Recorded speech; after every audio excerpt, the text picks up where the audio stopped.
Indian oil കോർപ്പറേഷനാണ് രാജ്യവ്യാപകമായി smokeless village പദ്ധതി നടപ്പാക്കുന്നത്. തെരഞ്ഞെടുക്കപ്പെടുന്ന ഗ്രാമങ്ങളിലെ മുഴുവൻ വീടുകളിലും ഗ്യാസ് കണക്ഷൻ ഉറപ്പാക്കുകയാണ് പദ്ധതിയിലൂടെ ലക്ഷ്യമിടുന്നത്. കേരളത്തിൽ വയനാട്ടിലെ പനമരം വില്ലേജിലാണ് ആദ്യമായി പദ്ധതി നടപ്പാക്കുന്നത്. Indian oil corporation executive director Murali ശ്രീനിവാസനാണ് പദ്ധതി പ്രഖ്യാപനം നടത്തിയത്. Panambaram village falls under Wayanad district, and Wayanad district, is the environmental capital of not only the state, the southern region and the entire country also. Here people are more environment conscious, they are environment sensitive.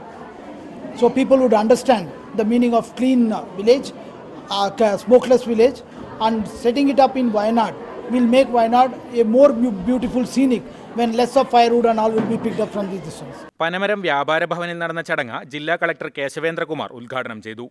ദാരിദ്ര്യരേഖയ്ക്ക് താഴെയുള്ളവർക്കുള്ള gas കണക്ഷനും ആദിവാസി കുടുംബങ്ങൾക്കുള്ള അരിയും ചടങ്ങിൽ വിതരണം ചെയ്തു. പനമരം വില്ലേജിലെ 1000-ഓളം കുടുംബങ്ങൾക്ക് പദ്ധതിയുടെ ഗുണം ലഭിക്കും. റിപ്പോർട്ടർ, വയനാട്.